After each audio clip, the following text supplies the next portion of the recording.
right, so we all know that the world is constantly changing, but there are things that always stay consistent to help your business survive and thrive. Here are 4 things you must do to help your startup survive. Number 1, you have to take affordable steps. Rome wasn't built in a day. Every overnight success actually took 15 years, and you don't know everything when you're getting into the business, or even when you are in the business. That's why slow and steady growth always wins. A lot of people want to have a shortcut or cut things out, or they just think, I'm going to gather as much money as I can. I'm going to leverage everything.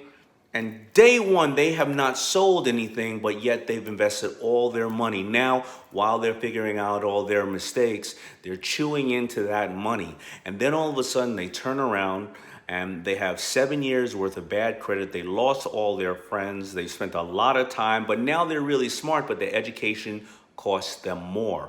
Remember, a true entrepreneur takes 2 steps forward, 1 step back. I love using the gambling reference. I like to say, don't go to Vegas if you've never played blackjack and start off at the blackjack table with $1,000 a hand.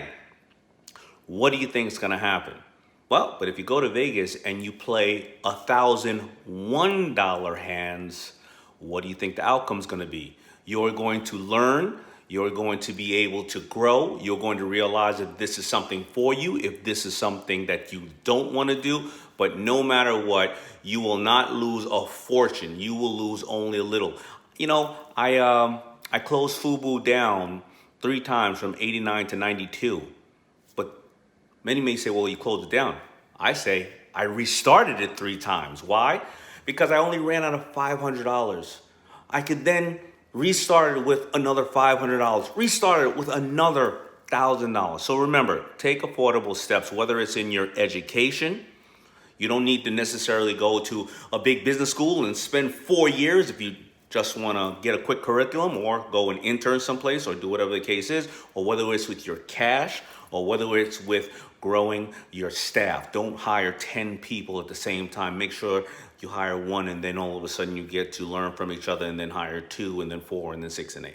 So next one, you got to practice the power of broke. It's just like affordable steps. What are you doing with the power of broke? You're using OPM. I know you think OPM is other people's money. No, it's not. It's other people's marketing, other people's manufacturing, other people's mind power. Also, you learn off other people's mistakes, other people's mentors.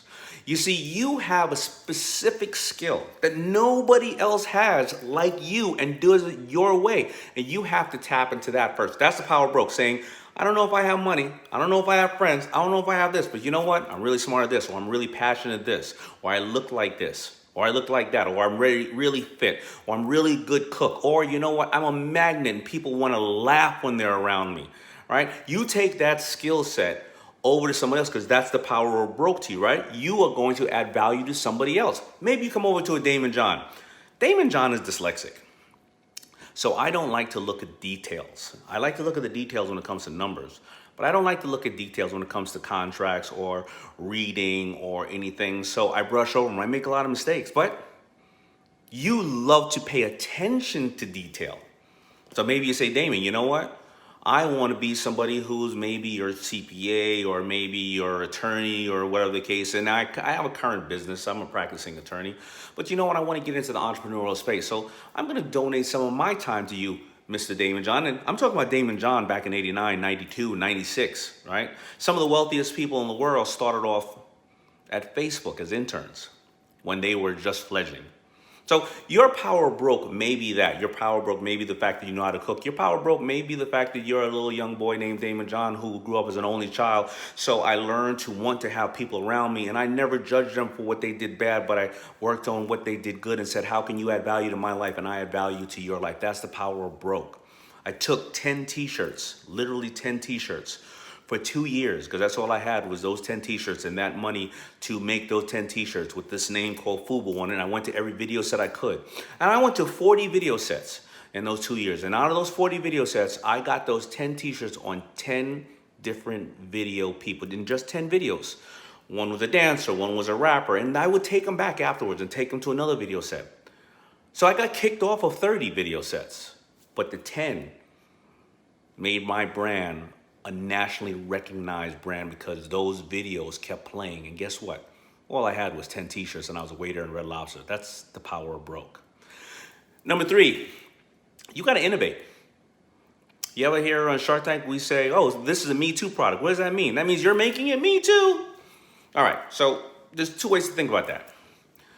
I understand you're not going to create anything new in this world, but the innovation may come in your messaging. It may come in the fact that you're selling it to a new consumer. Maybe the fact that you're making it lighter and faster. I didn't innovate the t-shirt. I innovated the messaging on the t-shirt, the community it was being sold to. So you have to find ways to innovate. There's nothing in the world that's actually new. It's just a new form of delivery. I put an ad in the New York Times that said $1 million in orders need financing, and 33 people called. Today that would be called crowdfunding. It was just an ad in the New York Times. It's just a form of innovation of old products. The best-selling product in Shark Tank history is a sock. It's a sock company called Bombas. But what did they do? They innovated the sock. Why?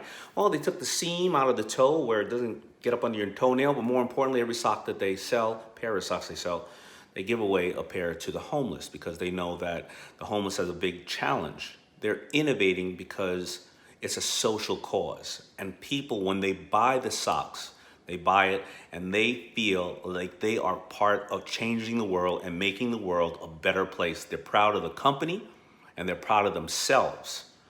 It's innovation in the mind. It's innovation.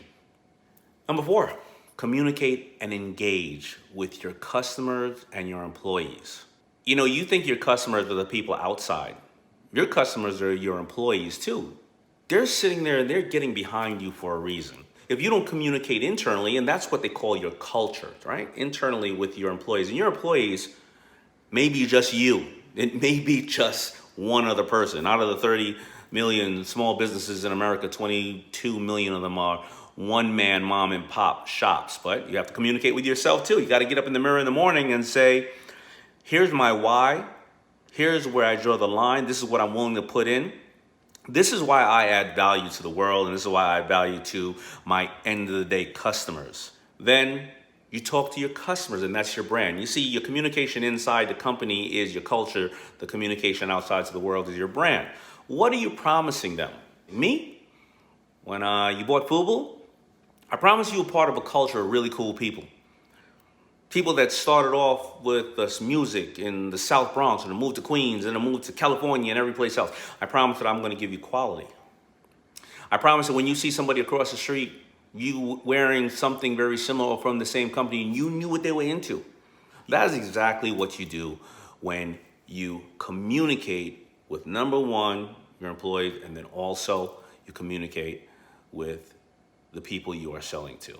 Now, if you want to learn more about how to thrive in this era and about the power of communication with your business, well, I have a free webinar available for you. Just click the link in the description to register. Wishing you all the best.